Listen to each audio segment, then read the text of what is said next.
a good ball played in for Tony Morley. Oh, he missed it! It is! Peekaboo! Villa in the lead!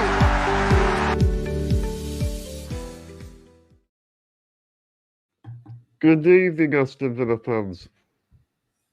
And welcome to the Villa Forever podcast. I am your host, Chad Williams. Please subscribe. Help me to the road to 2K. And you can follow me on Spotify, Amazon Music, and Apple.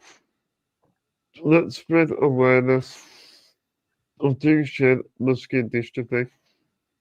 This evening, I have a very special lineup. This evening, I'm joined by my special guest, Jacob Tanswell, who's an Aston Villa correspondent for The Athletic. Then we have Richard Sutherland, who's a host of the Villa Park podcast, and Franke Maguire, who's the host of All Villa, No Villa. This is the season review, 2024-25. I'll be reflecting on a memorable season for Aston Villa, full of lots of ups and downs. Aston Villa finished the season 6th in the Premier League, just missing out on Champions League football place. Next season, Aston Villa will be playing Europa League football, and the Premier League table doesn't lie. Wherever you finish is where you deserve to finish, and there's a lot of things have happened since the opening day victory against West Ham. It's great to have you all on the show this evening. How are we all? Yeah, good, thank you. Looking forward to this. I was only here last year when we were talking about season reviews, and we said it'd be very difficult for Villa to get to Europe again. The fact that they came so close to getting Champions League, but still in Europe, it's still a positive season. But it feels like a lot's happened in this season. It's been pretty turbulent too. Yeah. I'm great, Chad. Thank you. Thanks for having me on. And great to be with you, Jacob, and Frankie to talk about what's been a really eventful season. I think one that has had so many memorable moments, but also so many frustrating moments. But all good being an Aston Villa fan. You don't want it boring, do you? No.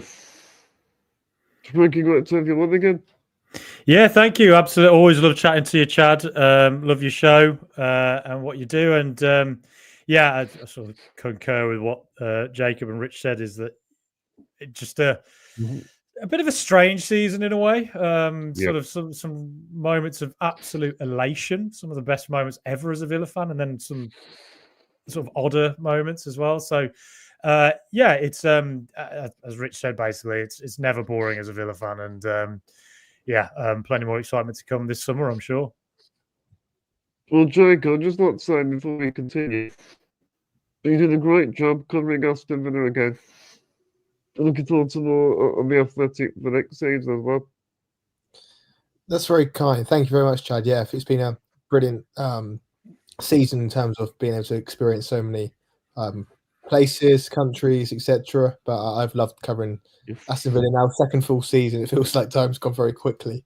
And looking forward to seeing what happens next year. There's always something going on. Frankie touched on the summer. The summer's going to be busy. Always through the season is busy, be it injuries, be it controversy. There's always something going on at Villa. So even when I'm on my holidays, I'm always checking my phone. But it's been a really, really enjoyable season. Thank you. You're always working hard. I'm not sure about that.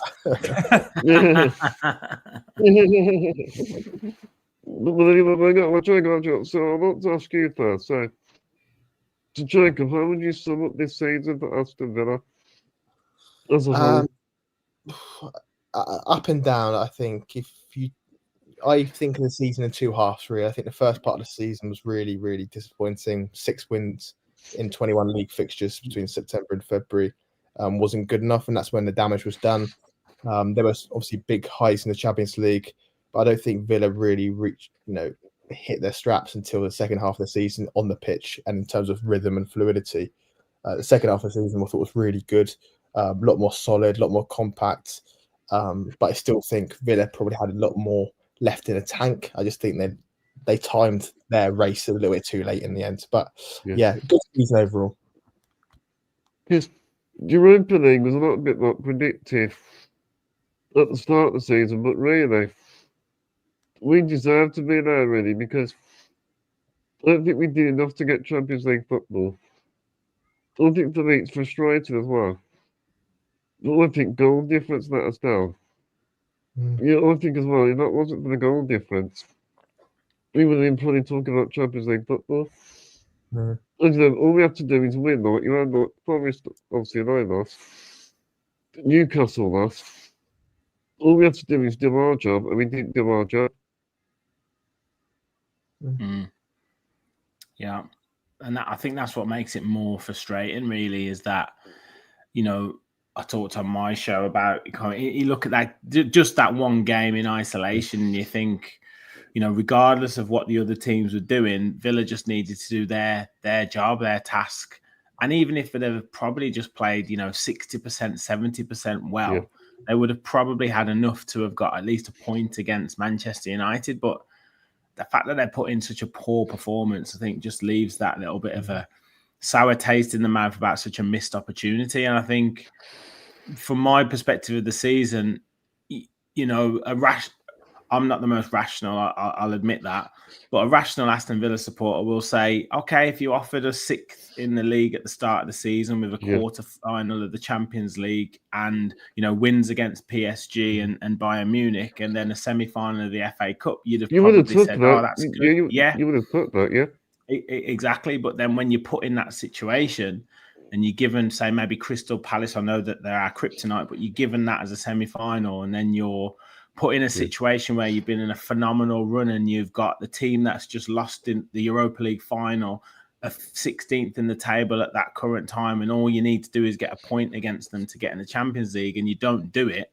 That's when it becomes that disappointing. And that's the nagging feeling, is that Aston Villa seem to have this character trait in them that can't seem to get it over the line in a game where they're favourites to win, and it's a big moment for them to grasp hold of that opportunity, and that seems to be that mental block that they've got to get over. Well, for me, I think it's handling the pressure in the big moments. Like, we seem to struggle doing that. Obviously at Wembley, then we had obviously the Old Trafford defeat, and even when you look back to last season, in the Conference League and in the semi-final, under pressure, we don't seem to handle it very well. It's I think because it's interesting that Villa actually have turned up in some really, really big games. Obviously, Bayern Munich, PSG, Man City, Arsenal. We've had big wins, but it tends to be, when you think about it, we're kind of almost playing as the underdog.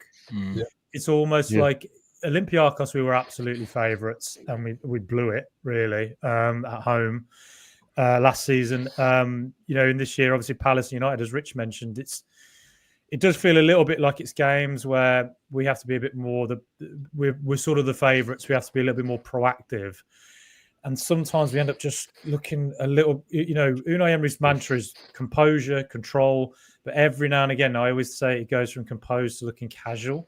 And it's a fine line sometimes. And I think that came up to the fore at Old Trafford, is where we looked too casual and almost passive. I think it's just that, I think of Unai Emery's entire career. And when I thought of Emery before he joined Villa, and I thought back to when I used to watch his teams in La Liga, I did actually used to remember him as quite a defensive coach. And it's probably because I used to watch his teams more when they played sides like Barcelona and Real Madrid. So he probably was a bit more defensive. So I was quite shocked at just how proactive he was as a Villa manager. Our home form's been incredible. We've been done really well as the favourites in lots of games, but there's just that, as Rich says, it's just that those big occasions where we are the favourites and probably should get the job done, we're not doing it. the big moments. The big moments, and also that mid-season blip. There was also another turning point. You know, that time it was like losing and drawing. If you could even turn those draws into wins, we would be definitely in the Champions League places, I think. Yeah, I think so. I think if you look at, especially, there's that run of games where Villa concede late to Bournemouth, the 2 Ipswich Town draws, the West Ham draw, the Brighton draw. These games where Villa were probably in control of most of them, probably didn't do enough to win it in terms of they didn't take the chances, didn't up the tempo enough. And like Frankie says, they kind of meander the way through, quite casual, and then they get done ultimately in the last 10, 15 minutes, and then they've got points. So if you take away the Evan Nilsson header, you take away Lamptey's, the scoring, Villa get into the Champions League, and that's Villa still not at 100%. Of course, they had lots of injuries. You can point to that. You can talk about the fixture congestion in this weird month of February where they had 5 games in 13 days and only 1 in the March. You can talk about all these things, but ultimately, if you don't win those games that you're expected to win, given where Villa are and who they want to challenge, then it's going to cost you eventually. And Villa found that in the harshest circumstances on Sunday. Well, I think in football, it's those fine margins, I think. And that's a big difference. Absolutely. Good season. But I think we made progress now, I think. I think there's. I mean, look, we've look at the run we had in the Champions League. Like it's incredible. Like to go that far in that competition when I don't think anyone would have expected us to do.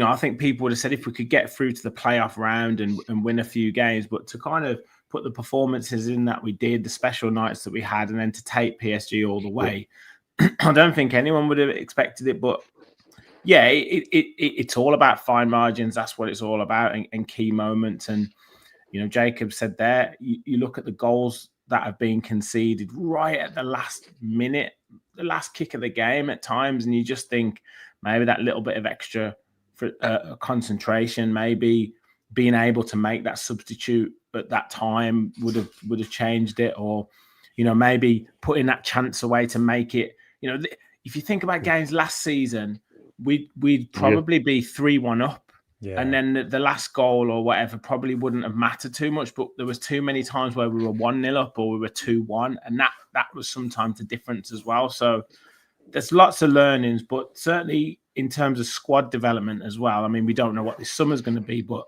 the options that Unai Emery had for the second half of the season was brilliant. And you look at the quality on the bench that we had this last sort of half of the season compared to last season and then the start of this season, it's like 2 different worlds.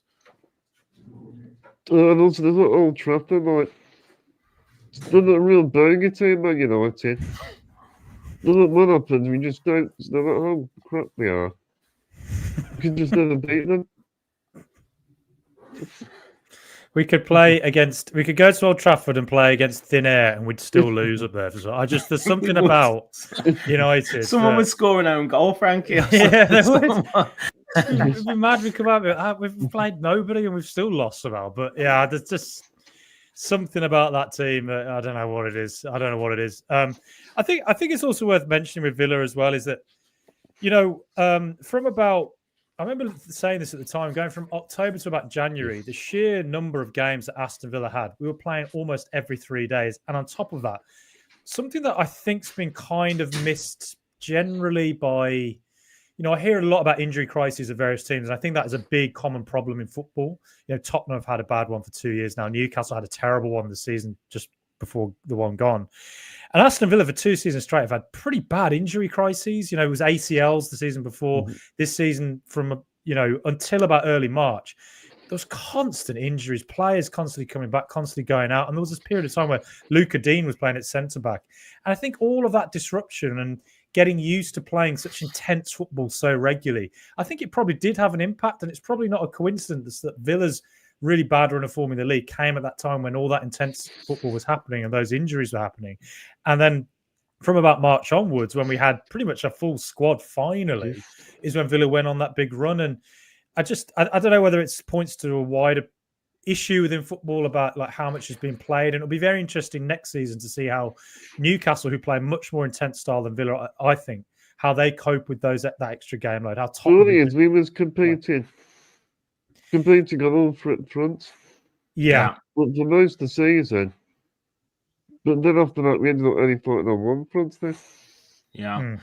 Well, I mean, just on that point, what I find really interesting, and I don't know if managers used to do it more or less years ago, but there seems to be a reluctance to play like the younger players or even like more fringe squad players.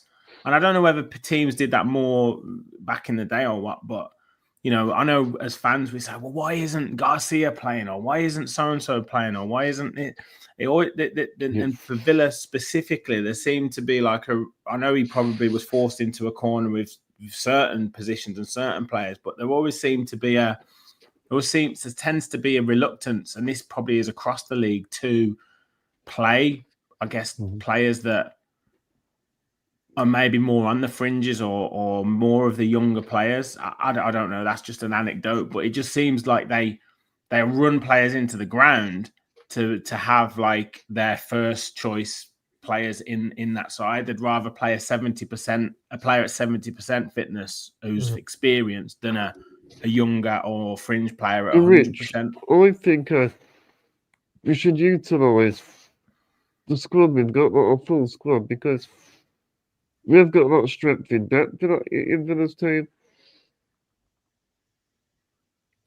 So, yeah, I agree. I don't know if you've noticed that, Jacob. Like, you've done a lot of analysis on like the squad and the use of the squad, and I don't know if that's sort of common across the teams in the Premier League, but it just, I mean, Arsenal had a lot of injuries, but he's always trying to get Timber back fit to play him, or so and so back it. I know Saka's like amazing for them, but almost playing him before he's fully fit, because he has to get him in the team. And Tottenham were the same, with Van der Ven. Like, he had to play Van der Ven, even though Van der Ven was probably 65% fit.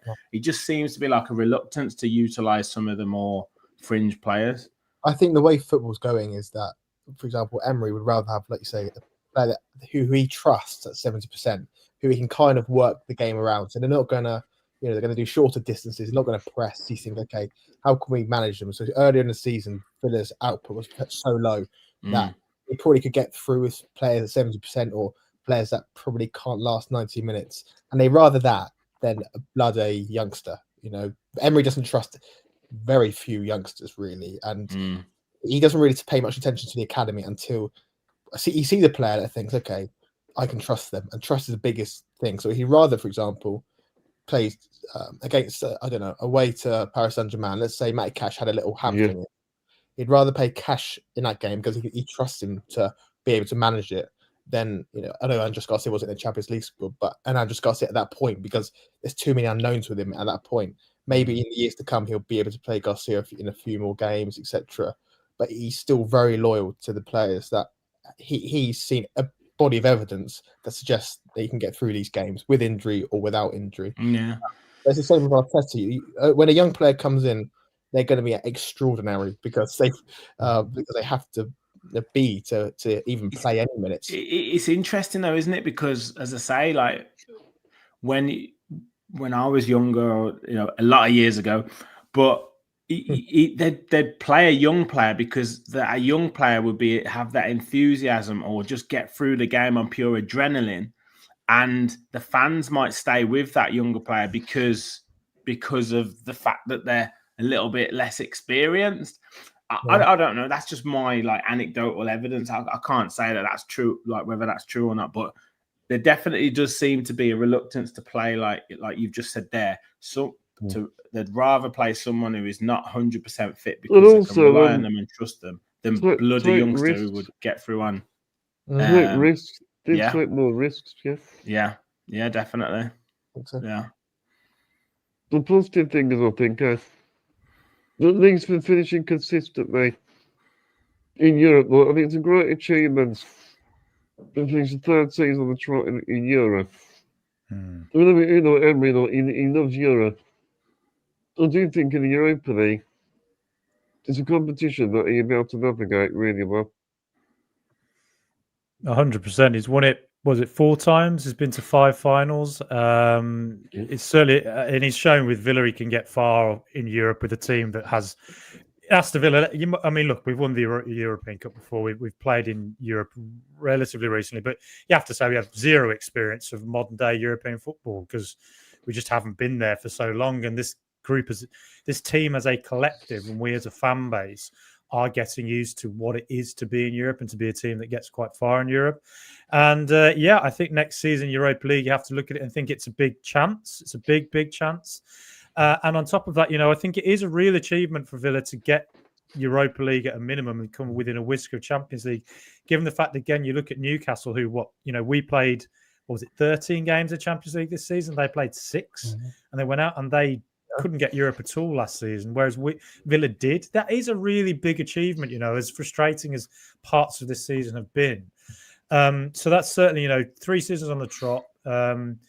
And Europa League, it's an elite competition. I know it's not Champions League, which we wanted, but Europa League still. I think it's if they can win it, we can do it.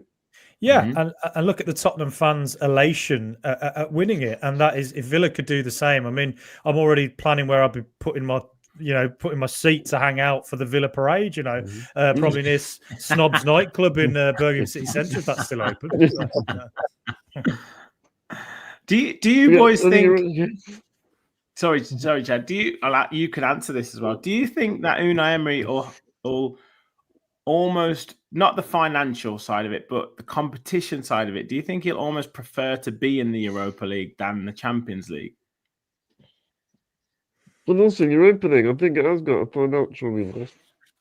I think, or even about the Champions League. But he does give you a financial award. I think of the Europa League, it's a good competition. Yeah. To be in, I think, you look at the teams in it. It's got prestige, I think. I certainly think it's a trophy he'll look at and think he can win for 100% sure. But I think the way his body language was so, at the end of that Old Trafford game, he didn't look happy, did he? And I think he wants Champions League. I think he wants to win it. I think he believes he can win it. I think he believed he could have beaten PSG this season as well. So, I mean, but I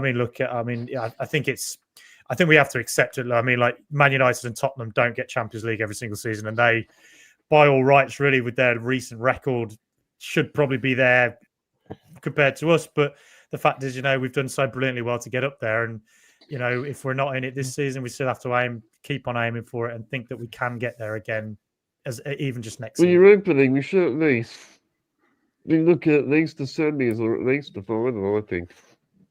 In the squad that we've got, we should be at least at the minimum. Let's hope we don't get Crystal Palace. I know, yeah.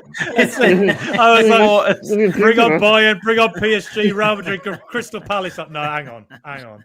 No. I do think I know Emery's won it, numerous times, and he's brilliantly, expertly the way he can control a tournament and put players for certain positions to be able to balance league form. But you saw Olympiacos last year. Villa were running on fumes at that point. Yeah, they've done a lot better this year, but you just don't know how they'll be next year. They could be brilliant in the league, and will their attention turn there, or will they have a terrible season like Tottenham did, be 12th and think, okay, we're going to put all our eggs in that basket in the last 16 quarter final. I think for Emery, for a guy that lives and breathes football, his whole life is dedicated towards football. Champions League is his dream. I think that's ultimately why he gets up and wants to improve every day. I think obviously Premier League he would love to win. Knows that's difficult, but he loves Europe. He said it himself. He repeats himself 3 times with Europe. I just think his dream is to win a Champions League, and he sees that. Other people around him see him as the second best manager in the world behind Guardiola. He knows that to rubber stamp that legacy almost. Champions League's what he wants to do. It's Jacob in the Europa League. It's another gateway to get in the Champions League. Exactly. So you got 2 ways to do it then. Exactly. It just depends on let's say Villa in March are having a terrible season, then they might go, let's go all in on Europa League like Spurs, like United did. You just don't know where they'll be unless Villa are doing really well, potentially in Champions League position, and then it's going to be difficult for Emery to balance the both, you know? Yes. So, Frankie, I'm going to ask you this question. So, what do you think has been Aston Villa's best and worst moments this season? Best moment. I mean, it's a toss-up between PSG and Bayern Munich. I think the Bayern Munich game, just because it ended up being an out-and-out win, and hearing that Champions League theme in Villa Park for the first time, it was like a genuine dream state that I think I entered, and seeing the sort of blue lighting around the stadium, the Champions League lighting, it was just magical. Is the only word I can use to describe it. And then the fact we won with such an incredible performance, fully deserved to win it, I think, and such a memorable goal through, the departed John Duran was very, very special. Maybe the greatest moment in my life as a Villa fan. It's up there with the '94 Coca-Cola Cup win that I was at as well. That's how old I am. And then the PSG win as well. When Konsa scored that goal to make it 3-2, and you really thought it was the kind of night you sort of see at Anfield and. You see Anfield and Old Trafford over the years. You don't think Villa are going to do it anytime soon. And the fact we did against what is currently, I would say, the best team in world football at PSG was absolutely extraordinary. And we should use that as fuel for the future to think if we're in a tight spot in Europe, we always know we have those experiences and we can use that in future. But the worst, it could actually be the Old Trafford game, actually. Wembley was a big chance against Crystal Palace. That was really bad. But I think the Old Trafford performance, just everything about it, from the referee's mistake to Martinez's absolutely ludicrous behaviour to get red carded, all of it. We didn't turn up. We didn't deserve really to win it, though. We should have had a goal. So who knows what would have happened from there. But it was a very, very poor performance on a big, big day for us. And I would say that was actually the lowest point of the season for us. Well, for me, it's a season that will stay with me forever. Yeah. It reminds some amazing memories being a Villa fan. I mean, it's what the dreams of mine of, really. Like, this is not Bayern Munich. I was at a few of these games of this season. The Bayern Munich and PSG is really special. And I've only more scarves to my collection. It feels great. So it's something that I'll never forget, I think, this season. Yeah. But yeah, I've got with best moments is unbeaten at Villa Park in the first Champions League campaign. Yeah, I mean, people don't realise, but that's a great achievement, that is. So we've got that as well. I mean, kind of really close against PSG. Also, obviously qualifying for Europe. Emery for the third time. I suppose qualifying for the Europa League. Then I've got also Ollie Watkins breaking Aston Villa's all-time goal scorer Premier League record. Also, and Villa Park in general, it's been a real fortress this season. Look, our home form has been brilliant. Yeah. It's the away form that's been more the problem.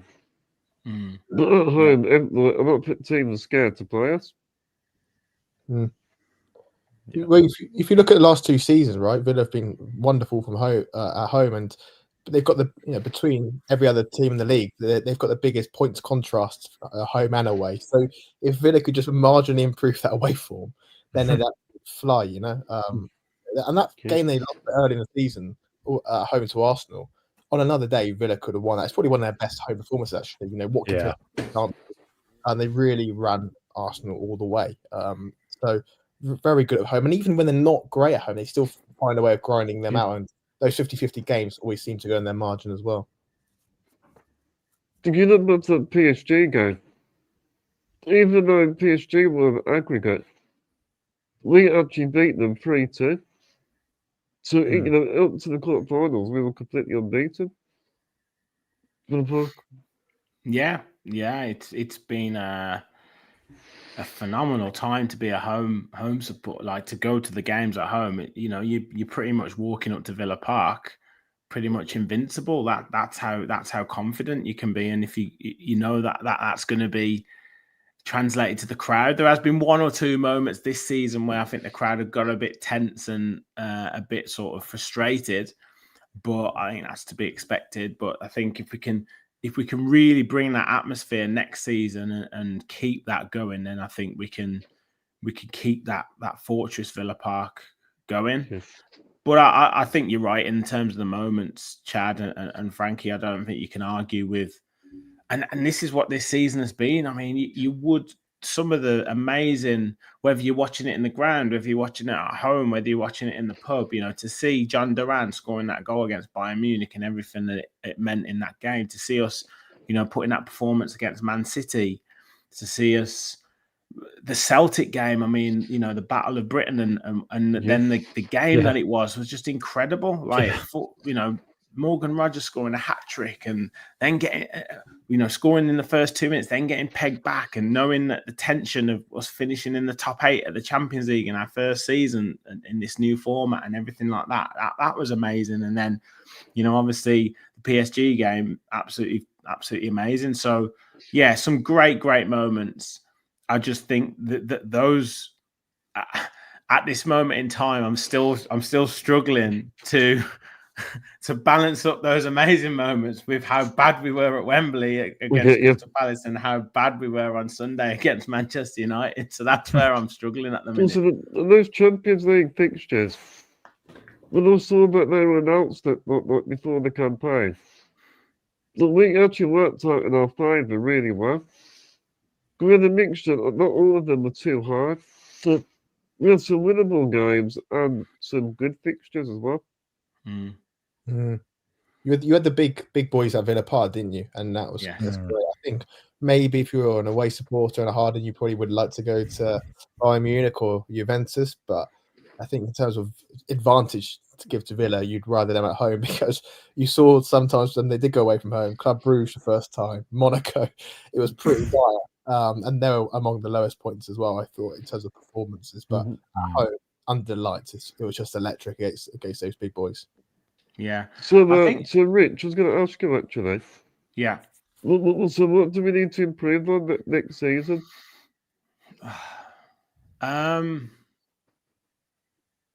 It's a difficult one, you know, because it feels like it could be a bit of a transition summer. Like, it feels like all bets are off in terms of bids for players and who might go and who might be accepted in terms of, you know, obviously there's PSR, but I also think there's an element of, you know, Alex Ferguson back in the day always used to be brilliant at this, at selling a player before they got stale within the club. When they were at their highest value and he had an inkling that they might get a bit stale within the club, he'd sell them. And I feel like there's one or two players in the Villa squad that are maybe at that tipping point. So it all depends on who goes. Is Ollie Watkins going to go? Is Emi Martinez going to go? Is that good or bad for the squad? Yes, we might be disappointed. Yes, we might be devastated. But in terms of the natural growth of the squad, is that going to be good for it? So that depends. But straight improvements, I think, right back. I think we've been calling for that for a couple of years. And either a new number one goalkeeper or certainly an excellent backup and competition for Emi Martinez, and then a striker.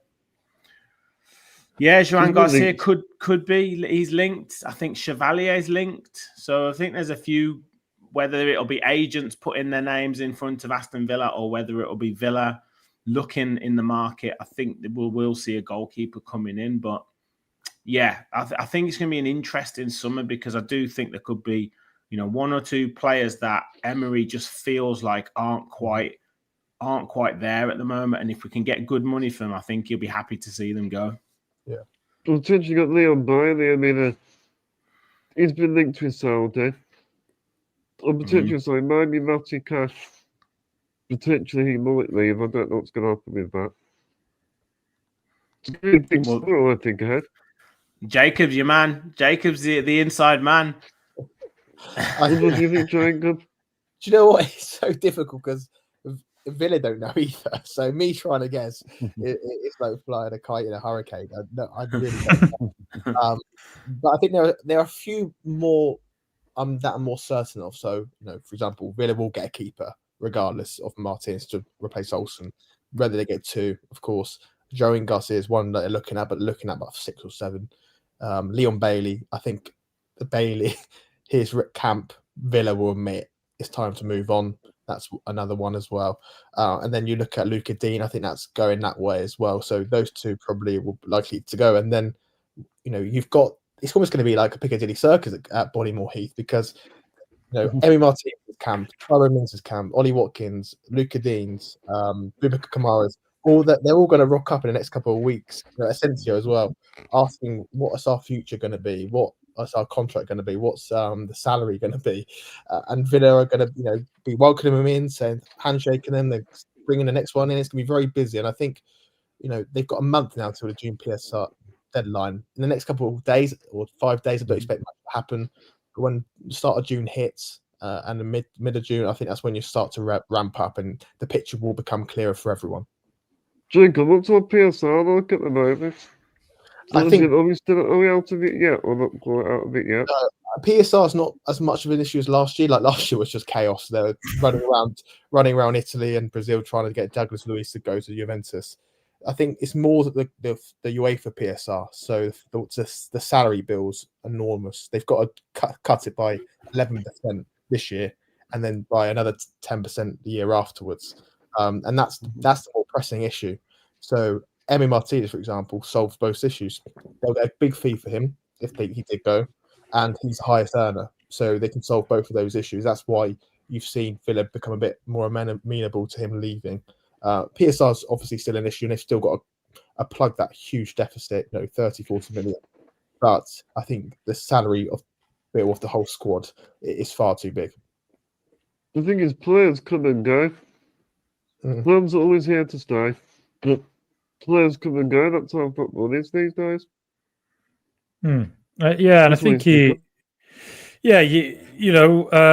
lot of the best teams, I think Rich mentioned it earlier, Alex Ferguson, you do change, you evolve, it's revolution at times. And I think the good thing is with Villa is that I feel like there's a spine there of players that probably won't go this summer, so that when new players do come in next season, and if we lose 1 or 2 big characters, hopefully it won't be as massive an impact as it would have been, say when we lost James Milner back in 2010, and Gareth Barry and players like that. It feels like we're in a better situation now, and the coaching is there to help us through those transition moments. I mean, if it was up to me, and if Villa could spend whatever they wanted, I'd just go sign Munoz from Palace, Eze from Palace, and Mateta from Palace, and all 3 of them they solve that issue of playing Palace. But also, in my head, I'm like, where do Villa need to improve? All 3 of them positions are the ones that I'd look at and go, outside of keeper, if Martinez goes, the ones I go, actually, they solve pretty much everything. Yeah.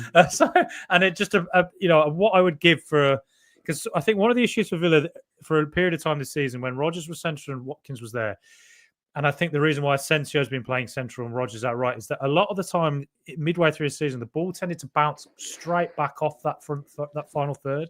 It wasn't really, if you had somebody like a Mateta or a player of that profile, back to goal, holds it up just a little bit more consistently than Watkins does. And I love Watkins, I'm president of his fan club. But if you had a player who's a little bit more consistent at doing that, alongside an Asensio or an Eze, for instance, players are just a little bit better at holding it up on 1 or 2 more occasions than Rodgers and Watkins were doing midway through the season. And I think that would actually solve quite a few of I think Watkins, looks at when he has competition. I don't think his performances was good when he's not competing for his place. That's one thing. It's a shame that when we lost John Duran. Yeah, it's a funny one, Watkins. I think he's tended to perform best. Let's say when like Danny Ings went, is when he's told, you're the main man, go out there and prove it to me. And I think he tends to react well to that. But he's always been quite streaky, hasn't he? He goes through spells where he doesn't score, but then he'll get 1 and then go on a 6-game goal scoring tear. I mean, he just had such undoubted qualities for us. But I think we signed this Dutch, or signing this Dutch kid. I don't know a great deal about him, but it's certainly going to have to be something else up front next season, because there's not a lot up there really now John Duran's gone.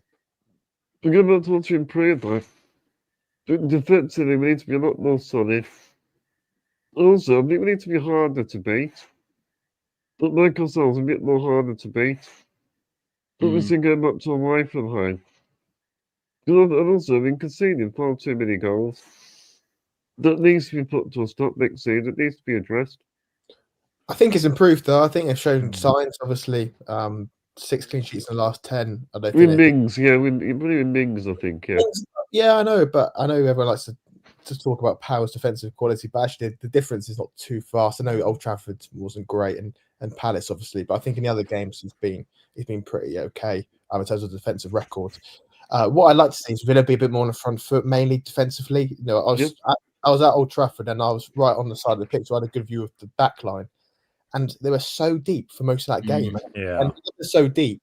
Villa's midfielder got to do so much running, and they just get Mason Mount that had looked like a Janino for the first 15 minutes because he had all the space, and that's because the defense is too deep. So yeah, I like to Villa to be a bit more compact and a bit more aggressive, and hopefully Chad as well. That means they can improve as well defensively. We need to change the mentality, I would think. Think about what we said earlier.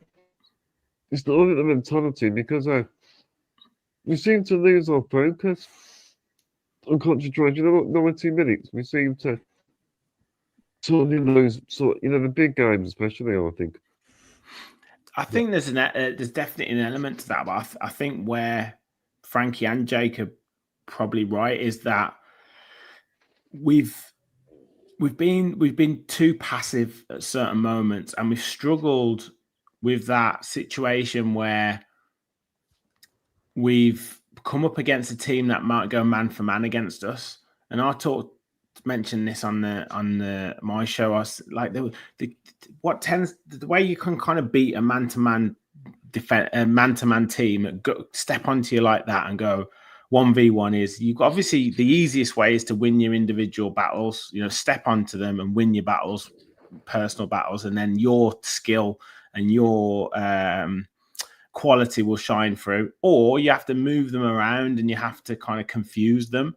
That's why sometimes when Leeds under Bielsa were so brilliant, because they just swarm against people and they would win all their battles individually and they would just keep going and going and going. But then if you could stay in the game or confuse them, they'd look a complete mess. Villa did neither on Sunday against Man United, and they did neither against Crystal Palace. They didn't step onto them. But intensity? Yeah, they didn't have the intensity, and they didn't move them around. Like Watkins and Rodgers didn't move, didn't switch positions. Kamara and Onana didn't make a switch in the central midfield. The defense didn't step up, like Jacob said. So they did neither. And then also you combine that with the way that they've tried and play away from home with this cool, calm, and collected nature, which, as Frankie said, can sometimes lean into being too casual. That's a recipe for disaster, because the whole situation with Emi Martinez, that was asking to happen because we were trying to be cool, calm, and collected. It just ended up turning into a mess, and then someone makes this ridiculous mistake like Cash and then Martinez did. So they've got to address that issue. I don't necessarily think it's too tactical. I don't think it's too. Yeah. It's like not reinventing the wheel. I think you said it there. It's a bit more intensity, a bit more personality, and just a bit more belief in what you're doing, particularly away from home. To go to the next question, so Jacob, so what's the reason why Yuri Tielemans was the Aston Villa's player of the season? But he all deserved it, but why? I think he took his chance. I think there's a point in the season early on where Kamara still coming back from injury. Onana was a shiny £50 million club record signing, and Tielemans had those 3, 4, 5 weeks to really prove himself, and he's the best player early on, and he's never looked back really. I think if you look at him now, he's fitter, he's sharper. I think the way Villa plays suits him in terms of he can pick up the ball from deep and he can progress the ball. He's made the most forward passes, most touches of any Villa player. And I just think with more rhythm, I think he's a player that needs rhythm. So when he doesn't play for a few weeks, he can look quite, not frumpy, but he can quite look not as athletic. He's not the most mobile, but when he's in rhythm, when he plays every week, I think you see the best of him. His mind is quicker than most players in the Premier League, and he's just never really looked back. I think he's been such a model of consistency, even in really quite bad and tricky periods. Well, I think Tielemans, He's been our most consistent player Yeah, definitely. all season. I think he's important in that double pivot, the way we play. His vision's excellent. Mm. It's just integral to the way we play, I think.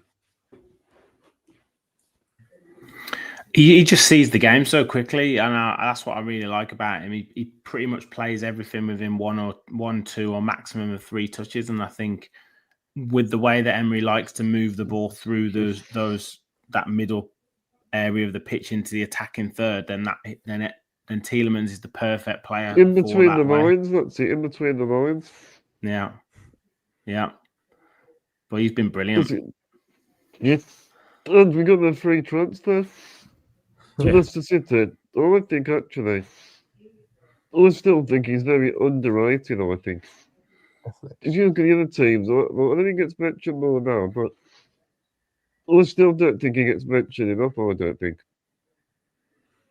Yeah, and a particular skill of his is that ball kind of when he's in his own half and he can see someone making a run in behind, and it's a long ball. And those are always gambles, those balls, but he's so good at them that, I'm sure Unai Emery doesn't love it when players attempt passes like that. He's more about control, possession, but those passes he makes, you can think back to the City game. I think it was, when we went 1-0 ahead, the Duran goal, and I think it was Tielemans from deep, got away from a City midfielder and just, it's 50 metres, 60 metres in behind, perfectly weighted, into Morgan Rogers, who puts it across with Duran. He's done that so many times this season. It's an incredible skill, and he's just such an all-rounded, gifted midfielder. And to be honest, one of the best centre midfielders I think I've ever seen at Villa. To be honest, He's a solid squad player. Oh yeah, he could fit in most teams. He's versatile too. International, yeah, that's true. That's true, yeah. Well, I've actually got the back of my shirt. The new away shirt. So I hope he stays. Yeah, I think Tielemans will stay. I think they're going to offer him a better contract, aren't they? Which is well deserved. So I think he'll stay. Yes. We're going to the next bit now. I'm going to show you something now. I did a season prediction, Premier League title. On the screen, did any of you guys predict the Premier League title? I think I did. I can't remember. Which I'm quite glad about. Yeah, I'll get it. Well, this is mine. Oh, no. I did one, but we're doing our season review in a bit, and I was laughing. I was watching it back today, and I was laughing at some of the predictions that came out at the start of the season. You put Southampton bottom. How dare you? Amazing. My caregiver. The caregiver. He's a rugby fan. He's not into football. Actually, he beat me. My team. I got 3 right. He got actually 5 right, so he's winding up about it. Yeah, I think it's funny how everybody thought. What did you go for? What did you go for, Franke? Well, it's funny how everybody thought Forest was going down. I mean, I think I predicted them to go as well. I think we looked back on our predictions earlier, and I had Arsenal to win the league. I think it was City second, Chelsea third, and then maybe Spurs 4th, I think was what I had. So I actually had the order right. It's just that I forgot the Liverpool thing, which is reflective of how fantastic a job Arne Slot's done. Really, I think again, I've listened to a lot of podcasts this week, wider football ones, and very few people had Liverpool winning the league. I underestimated him at the start of the season. Yeah. And they're already buying very aggressively. I would not put it past them to be a team that do it 2 or 3 years in a row. But we'll see. Obviously new challenges next season, new players to bred in, and Trent Alexander-Arnold going as well. It's a big loss for them. So yeah, we'll see. But I wouldn't be putting bets on what I predict for league systems. I'll put it like that. Well, put it this way, Chad. I had Manchester United in my top 4. Oh, did you? Yeah. Oh, yeah. Look when I finished.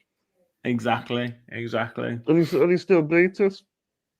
Yeah, well, Well, you guys are making me feel better about this season until you just mentioned that again. Okay, so Frankie, I'm going to ask you about goals then. So what do you think, in your opinion, was Aston Villa's goal of the season? I think it's John Duran against Everton. I think it's just such an unusual goal that you think of Barclays men. The term that was prime Barclays man, wasn't it? It was something very, very special. And I think sometimes you see a goal where the crowd reacts. The noise is different. And you saw it with Marmoush's goal for City last week as well against Bournemouth. I remember an Ibrahimovic goal very similar to that for PSG like a decade ago, where it's almost like a collective, like you don't quite react in time to the goal because you're so shocked. And then it's a case of like just this noise of like, what?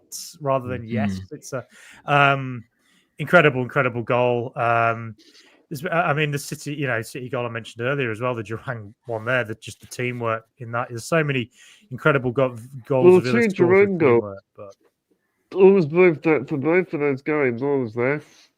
Yeah, the Everton goal and the Bayern Munich one as well.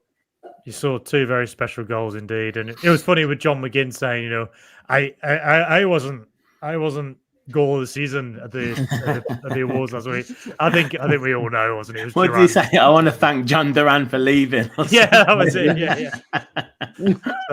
So it was Duran versus Everton. That was the goal for me. Yeah. So I'm going with that, but I say that's goal of the season. Also, I put a few down on my list as well. Also, Duran against Bournemouth. Ollie Watkins against Arsenal, that chip over the goalkeeper. Then you got Marman against Brighton. That was nice. Then I went to Onana against Newcastle. Yeah. And that's a great goal. Kamara. Great goal. Great goal that was. And Kamara against Tottenham as well. I really liked Watkins against Southampton. I thought the finish was different, wasn't it? It was a really good ball. Yeah. But I would probably say Duran against Everton, but just because he's not here anymore. I think especially it's such an important game, wasn't it? Because you remember Villa were getting frustrated. Southampton were actually getting up. They thought they could get a draw, and it's such a crucial game. Actually, it's one of those between PSV legs, and it's just a brilliant finish, really brilliant slick move. I liked I like Matson's as well against Newcastle. And we scored Anana's was a cracking finish, but I like that where the overlap and then was it Watkins who put him in? But before that, I think there was some nice bit of play that got Matson through. I think Martinez chipped it into maybe Rodgers or Tielemans or something like that. Just the back to front goals that Villa scored. Now you always take for granted how fantastic he rifled it in. Yeah, it was a great goal. And like you say, Frankie, the couple of goals we scored against Forest at home, the Marlon finish where Matson just fizzed it across and just one touch into the net, and then the obviously Rodgers scored before that. I think it was a brilliant ball from Tielemans there in that one. So we've scored some cracking goals. Just like Chad said before, probably just haven't quite scored enough, and we've conceded a few in the other end as well. But it's still been it's still been a good season. Where did Aston Villa? Let me touch it slightly. So for you, where do they need to strengthen in the summer? You mentioned a striker, I think, as well, because I think maybe links with that Jonathan David. Yeah. I think striker definitely right back. I think. Where depending on who goes in midfield, maybe something else there. Winger, if Leon Bailey goes, who's gonna compete with Daniel Marlon? It's funny that Jacob kind of and everyone's touched on the fact that there's hold up players that we might need. The kind of old fashioned centre forward that would get the ball in and hold it up and then bring other players into play. And then we talk about Tyrone Mings being that kind of throwback centre back that. Heads it and kicks it. And it's almost, I think there's going to be a bit of a throwback to kind of some more, when Frank said Barclays men players, there's going to be a bit of a throwback to like the classic classic players, you know, the players that can do something out of nothing, or that can just boot it into Rosette when is needed. Because I think that formulaic football is sort of coming to a bit of an end now, and I think we're going to start to see some of those players come back. And I think the big man, little man combination up front will make a return in a couple of years. You heard it here first. Henry likes his competition for places. Yes. That's it, which he really likes. And when I search about the striker, I'm kind of worried about the striker position, because say we still have Watkins, he gets injured, you know, we need a backup, I think. Especially. Oh, for sure. Yeah. Well, I mean, it's felt like that for a couple of years, isn't it, with Watkins? Because him and Konsa, their added value is that they're just so durable. They very, very rarely seem to get injured. So it's felt for a couple of years like we've probably needed a striker, although John Duran obviously came good this season.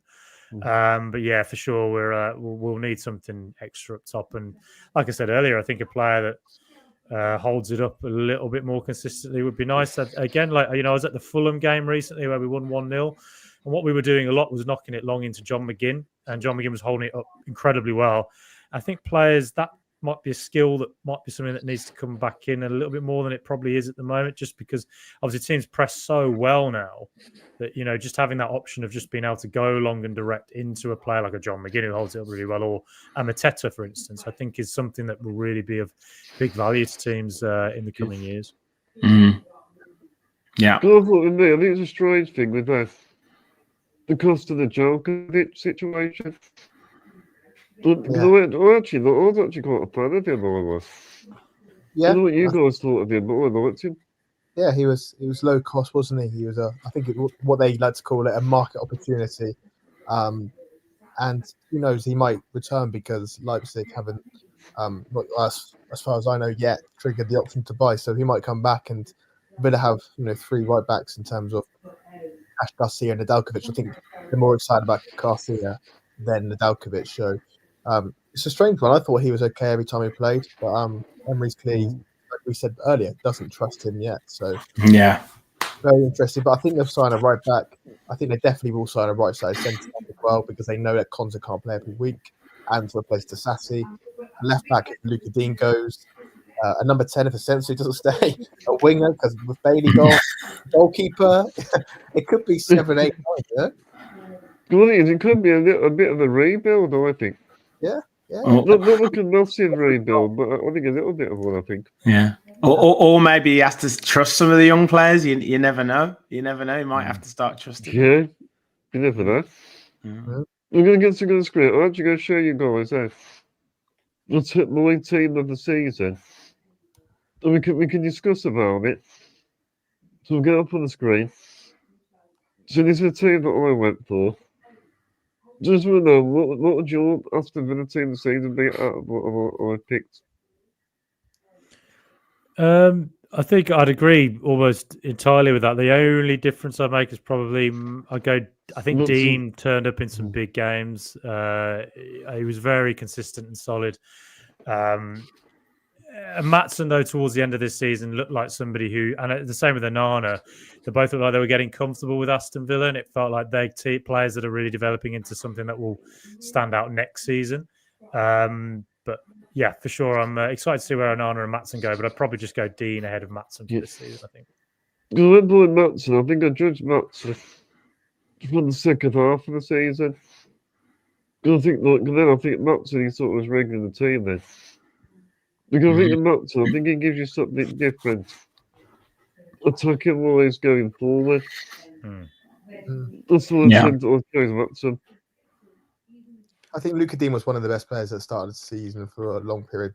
And I think Maatsen, like you say, has been really good recently, but I think at the start of the season in a real difficult period. So I'd probably agree with Franke. I think Luka Dean just shades it. And also, unfortunately for Marcus Rashford, I know everyone loves him.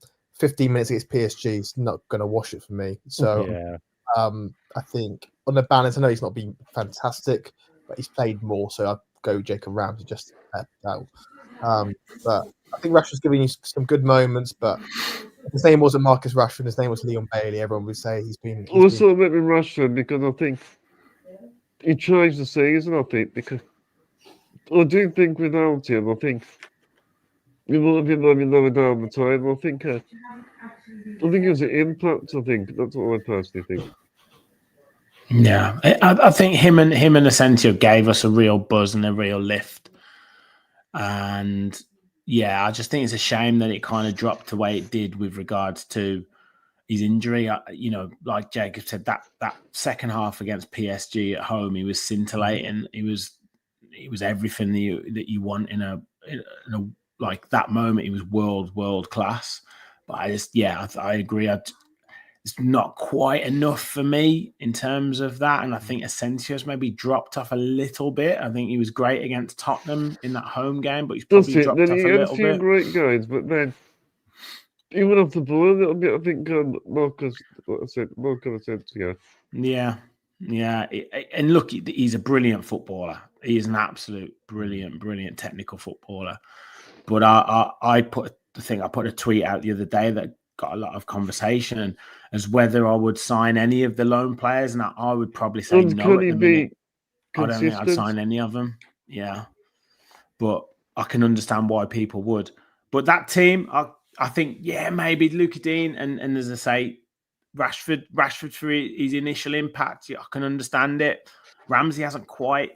He's had a bit of an inconsistent season. Ramsey seems to get injured. Yeah.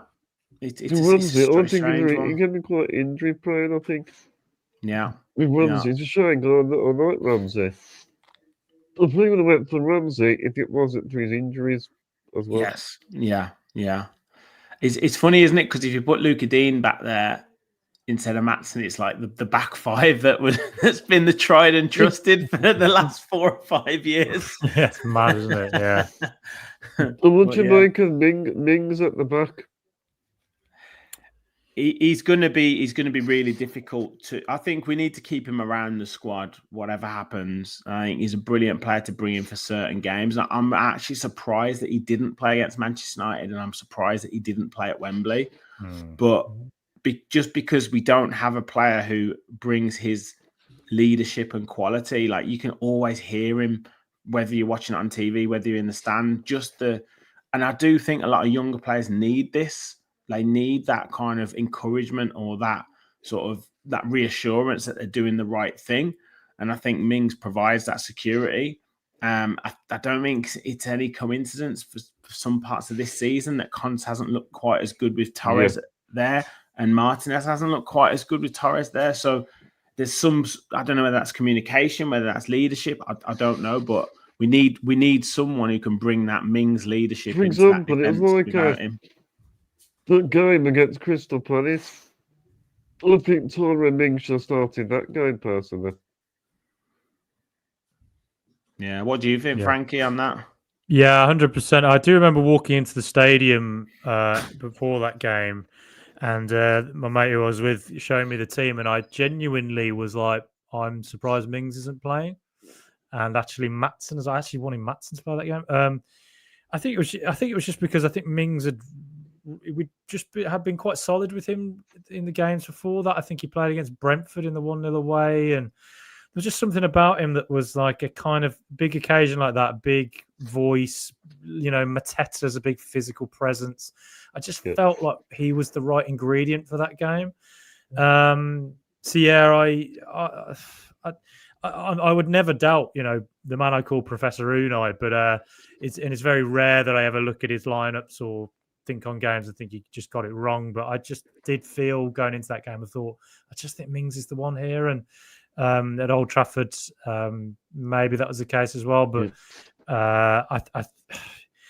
there's something about Mings' presence that I just think all teams need players like that. And I think having him around is important. His height really as well. Yes. And I think players like Mings and John McGinn, for instance, they have a hidden value as well. What they have off the pitch, when new players come into clubs, there's certain standards that need to be set, and there's a certain culture that needs to be set.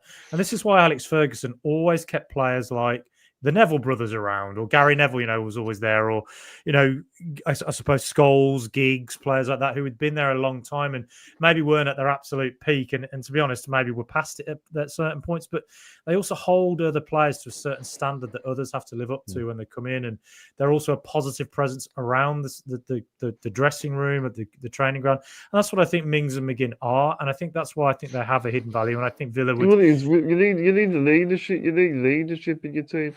Yeah. And I love Pau Torres. Give you that.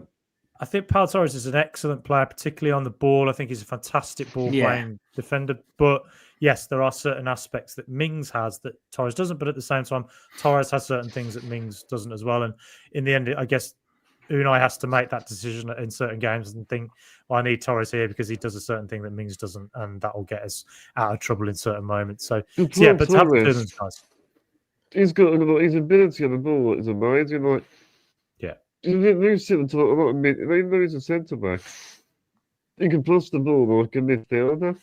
Yeah, he's got that in his locker. But I think this season, I don't think he's as good as the season before. No, I don't think he's been as consistent. I agree with you, Chad. But it's amazing we're having this conversation because you asked us 12 months ago that there's even a debate. I think most would say Tyrone Mings is probably never going to get back to that level. How fantastic. The fact that Tyrone Mings basically had one leg and all the muscles gone from his leg. The fact that he came back, I think is one of the best stories of the season, really. Not only can he get back to playing football, but to be playing in Champions League games, to be playing so well, and to the point where he's actually competing against one of the best centre backs on the ball anyway.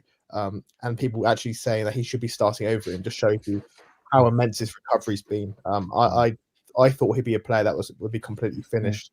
A lot of players that suffer ACLs, let alone two, are never the same. The fact he has got close to that level and doesn't seem to have lost any speed is pretty remarkable. With Mings, like more communication. Yeah, that's what I get. Like Old Trafford. That's what we needed on that pitch at Old Trafford. Yeah. Well, I think I saw, because I was there. I saw like quite a lot of the time the players trying to say calm down. Like Emi Martinez was trying to do it, and Onana was trying to do it, and Kamara was trying to do it, but I actually don't think they needed to be any calmer. I think they needed someone to kick them up the backside and tell them to start running. That's what they needed to do, because Emery was going absolutely crazy on the sideline, and like he couldn't translate that. Like he might have told them in the dressing room to say, look, just keep your shape, keep it steady for the first 10-15 minutes, but there's a risk to that, because if the other team you're playing against maybe surprises you a bit, then it's really difficult to jump out of that mode. And he was trying his best to do it. And you're right, Chad, maybe someone like Tyrone Mings on the pitch would have been able to draw that out of the players, because McGinn, for all his qualities, isn't necessarily he'll do it by example. He's not necessarily going to grab someone by the square up to them and tell them to give them what for, whereas Mings is more likely to do that. Talking to each other is important. Obviously, he would have took the guy and scrubbed its neck. Yeah, but then you got McGinn, but you need maybe somebody else who could do that. Yeah. I guess the only thing with Mings, though, I guess we have to be cautious, is like maybe there's a reason he's not played in some of these games we mentioned. Well, he's injured. I think he's got a lot of injuries. I did because obviously you've got the most advanced sports science in the world in elite athletes now, and maybe Unai, maybe they know that there's only certain minutes he can manage. He's sort of hinted in interviews as well that he wasn't confident when he came back against Brighton, I think it was, with his knee. So, but look, so maybe there is an element of that as well that we should probably take into account as well, about how much. It'll be interesting, actually, what happens to Tyrone Mings in the summer. Will he stay, or do you think he'll retire, or is he going to go somewhere? I actually thought he'd go, and now that I'm thinking more and more about it, I'm like, there was, I think maybe it was even Jacob reported it, that there's some contract talks happening with Mings at the moment. Like I said earlier, sort of in that sort of Gary Neville at Man United thing, it's like sometimes it's important to have players like Mings around, and if he can still manage another season of playing a decent amount, I don't think it hurts at all to have him around, because he's shown this season he can still play to a very good level. Mm. Yeah. We're going to come to the last question then. So I'll ask you first, Jacob. You've been covering Villa again this season, so if you could use one word to describe Aston Villa this season, what would it be? It's the word that I use at the top of the show, I think, Chad. I call it turbulent. Yeah, what about you, Rich?